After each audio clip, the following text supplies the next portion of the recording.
All right, we are in a primary flight control, or in Navy speak, that's PriFly. And in PriFly, we control the aircraft that are on the hangar deck, the flight deck, and if they're flying within a radius of 5 miles and elevation of 2,500 feet. Outside of those parameters, somebody else is controlling them. The senior person up here is the boss. We have a boss. The boss is a Navy commander. He's a pilot or an NFO. An NFO is a Naval Flight Officer, and I'll use those abbreviations a couple times if we're talking.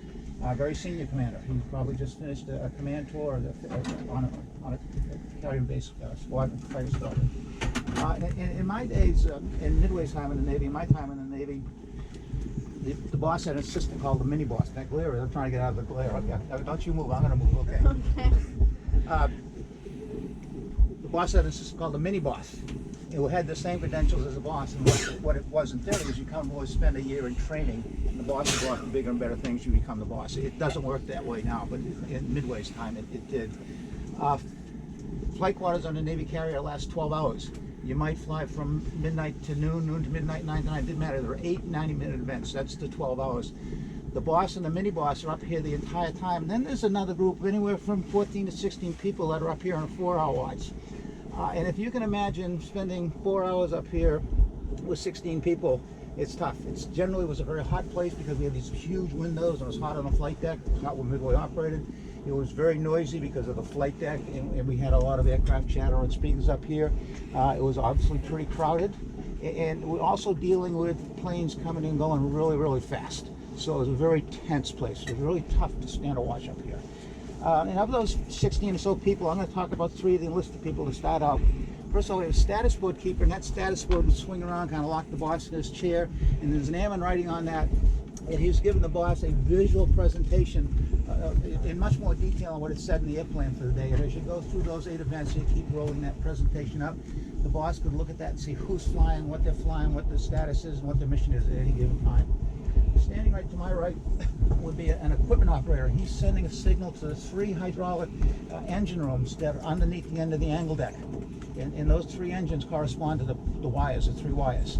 So he's letting them know what type of aircraft is coming in next, and they'll set the hydraulics for the trap weight, the recovery weight of that aircraft.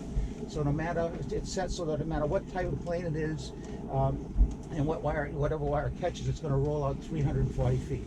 And standing right where I would be was the Fresnel lens operator. The Fresnel lens is the glide slope for the carrier landing system, commonly referred to as the meatball. The pilot will come around on final, we go collar ball, go Roger ball, and they give a side number and his fuel state. And he's looking at a cross. And if he stays on the amber light that's in the middle of that cross, and follows that amber light right down to the flight deck, the tail hook of his aircraft will come across the stern of the ship at about 12 feet off the deck. He'll catch the number 2 wire and roll out. If he's a little low, catch the 1 wire, a little high, catch the 3 wire. And if he's way off in that horizontal, he's going to get a wave off, which means he has to go around again if he can get in line. During flight quarters, the mini boss is going to get all these planes going to fly in that event, moving forward across the jet blast deflectors and onto the shuttle part of the catapult. And it takes about a minute and a half to physically connect the plane to the cap, and then do the weapons checks and the safety checks. But we have 2 catapults, so we're launching about every 45 seconds. When the launch is done, we'll clear that angle deck. When the planes are on the angle deck, we'll stage them forward, clear that angle deck, and we'll have the air boss will start bringing in aircraft. In this place, you got an A4, he's touched down right on center line. Got the 2 wire. When a jet touches down, too, in this plane probably going about 160 knots when it touches down.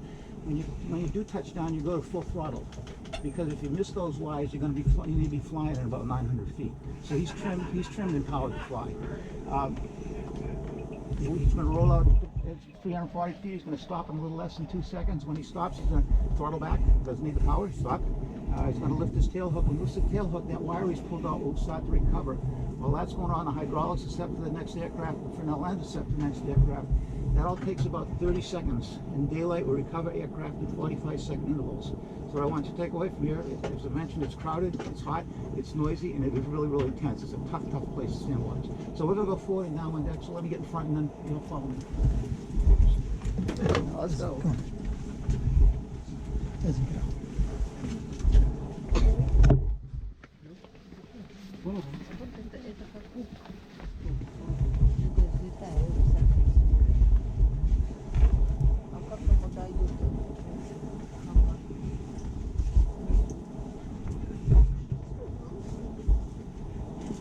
still downstairs.